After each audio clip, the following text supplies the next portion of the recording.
اکثر لوگ یہ سوال پوچھتے ہیں کہ بھئی آپ لوگ مولوی ہو کے اتنا شغل کیسے لگا لیتے ہیں؟ آپ مولوی ہو کے جیکٹ پہنتے ہیں، کیا یہ حرام نہیں ہے؟ مولوی ہو کے آپ شرٹ پہنتے ہیں، یہ حرام نہیں ہے؟ آپ برگر کیوں کھاتے ہیں بھئی؟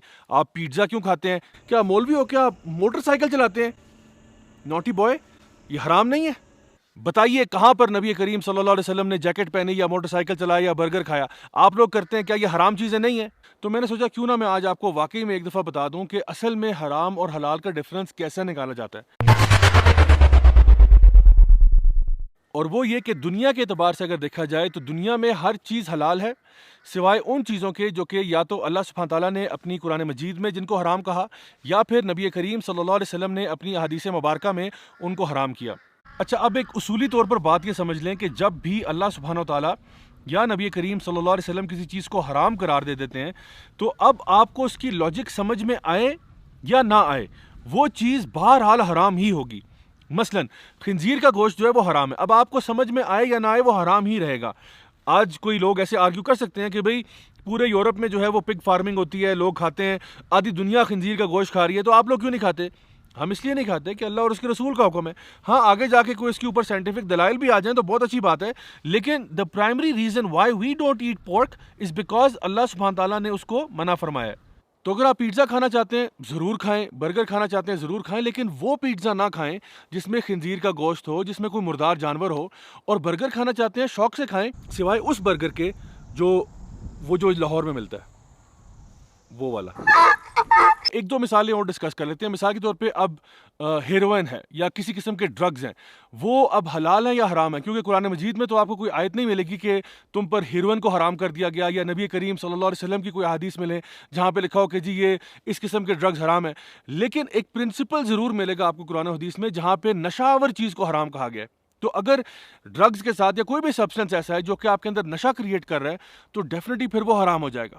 آپ کوئی بھی کسی قسم کی ایکٹیویٹیز کرنا چاہتے ہیں، لیکن اگر اس کے اندر جوا آ جائے گا، اس میں شراب آ جائے گی، اس میں فحشی ہو جائے گی، تو ظاہری بات ہے یہ چیزیں ہمارا دین منع کرتا ہے۔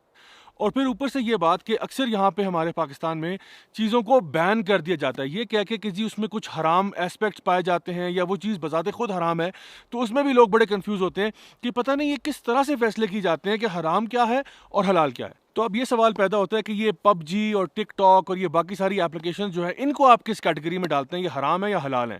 تو دیکھیے اس کے لیے قرآن مجید میں ایک آیت ہے، سورہ البقرہ کی آیت نمبر 219، جس میں اللہ سبحانہ تعالیٰ نے شراب کا ذکر کیا اور گیمبلنگ کا ذکر کیا، اور یہ مینشن کیا کہ شراب اور گیمبلنگ دونوں میں کچھ خیر تو ہے، ڈیفینیٹلی ہے، لیکن اس میں شر بھی ہے، اور جو شر ہے وہ خیر سے بہت زیادہ ہے۔ اسی طرح سے ایک اصول ہمارے سامنے آ گیا کہ جب بھی کسی چیز کے اندر شر زیادہ ہوگا اور خیر کم ہوگی تو اس کو بھی علماء عام طور پہ یا تو مکروہ یا حرام کہہ دیتے ہیں۔ مثلا اگر آپ یوٹیوب کی بات کریں تو یوٹیوب کے اندر بے شمار اچھا کانٹینٹ ہے، برا کانٹینٹ بھی ہوگا لیکن خیر اس میں بہرحال زیادہ ہے، کیونکہ اس میں آپ کو ڈفرینٹ قسم کے ٹیوٹوریلز بھی مل جائیں گے، اسلامک ویڈیوز بھی مل جائیں گے، بہت ساری پروڈکٹیوٹی سے ریلیٹڈ آپ کو اس کے اندر ویڈیوز ملیں گے جس سے آپ اپنے آپ کو دنیا کو یا اپنی آخرت کو سنوار سکتے ہیں۔ لیکن ٹک ٹاک جیسی ایپ جو ہے اس کے اندر بے شمار کانٹینٹ جو ہے، آپ لوگ مجھ سے بہتر جانتے ہیں کہ وہ بہت سارا کانٹینٹ ایسا ہے جو کہ بہت فحاشی کو پھیلا رہا ہے، اور ہمارے لیے کسی اعتبار سے بھی وہ پازیٹیو کانٹینٹ اس کو نہیں کہا جا سکتا۔ ایٹ دا ویری لیسٹ اس کو ٹائم ویسٹنگ کی کیٹیگری میں ڈالا جائے گا۔ اور جہاں تک تعلق ہے پب جی کا، تو ہم کہتے ہیں کہ اس کے اندر جو کچھ ایکٹس ہو رہے ہیں، فار ایگزامپل اگر آپ کسی آئیڈل کے آگے سجدے کر رہے ہیں یا کوئی اور اس میں نیگیٹو کام ہے تو وہ کام بہت برے ہیں، تو اس لیے ہمیں اس ٹائپ کی گیمز کو اوائڈ کرنا چاہیے۔ یہ فتویٰ لگا دینا فار ایگزامپل کہ جی یہ بالکل حرام ہے اور جو اس گیم کو کھیلتا ہے وہ کافر ہو جاتا ہے، اس کا نکاح ٹوٹ جاتا ہے، میں سمجھتا ہوں یہ تھوڑا سا ایک ایکسٹریم ویو ہے۔ لیکن ہم ضرور یہ بات کہتے ہیں کہ کسی بھی ویڈیو گیم کے اندر اگر کوئی ایسا کانٹینٹ ہو جو کہ دین کی روح کے خلاف ہو تو ہمیں بہتر ہے کہ ہم اس کو اوائڈ کریں۔ کیوں اپنی آخرت کو ہم خواہ برباد کرنا چاہتے ہیں؟ کچھ لوگوں نے یہ اعتراض کیا کہ اگر آپ ایک اپلیکیشن کو بین کرتے ہیں تو اس سے یار ریونیو بڑا لاس ہوتا ہے۔ دیکھو نا، اگر آپ ٹک ٹاک کو بین کرو گے پاکستان کی اکانومی جو ہے وہ کلیپس کر جائے گی، کیونکہ پوری پاکستان کی اکانومی جو ہے وہ ٹک ٹاک پہ ڈیپینڈنٹ ہے۔ تو کیا یہی لاجک صحابہ استعمال نہیں کر سکتے تھے کہ جی شراب کو آپ بین کریں گے تو اکانومی میں لاس ہوگا؟ یا آج کوئی شخص یہ کہے کہ جی ہم ڈرگز کو کیوں بین کرتے ہیں، ڈرگز کو آپ فروغ دیں، ڈرگز کو آپ معاشرے میں پھیلائیں، کیونکہ دیکھو نا اکانومی بوم کرے گی، ہیروئن بیچیں، کوکین بیچیں، ہر طرح کا نشہ بیچیں، اس سے اکانومی آپ کی کہاں سے کہاں پہنچ جائے گی۔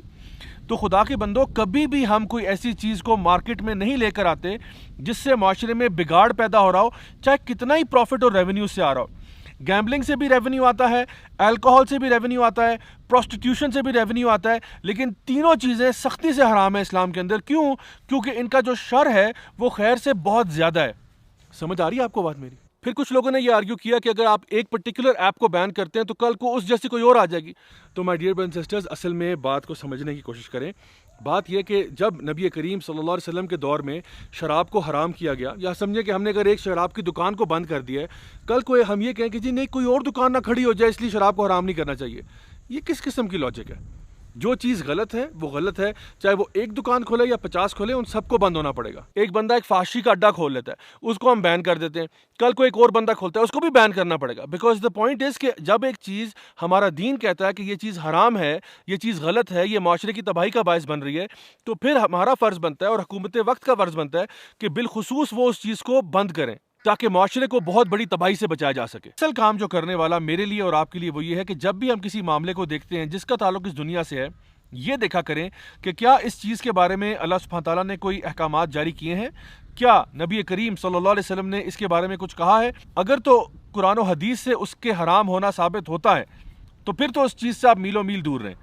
لیکن اگر وہ حرام نہیں ہے تو ٹھیک ہے، آپ اس کو استعمال کر سکتے ہیں، اس کو کرنا مباح ہوگا، یعنی کہ پرمیسیبل ہوگا. جہاں تک دین کا تعلق ہے تو ہر چیز حرام ہے، ہر عبادت حرام ہے سوائے اس کے جو اللہ اور اس کے رسول نے بتائی ہوئی ہیں. مثلا آپ کسی قسم کی بھی عبادت خود سے ایجاد نہیں کر سکتے. میں نے کسی کو خیال آ رہا ہے کہ بھئی میں فجر کی 2 کے بجائے 3 رکعتیں پڑھ دیتا ہوں یا 6 پڑھ دیتا ہوں، آپ ایسا نہیں کر سکتے.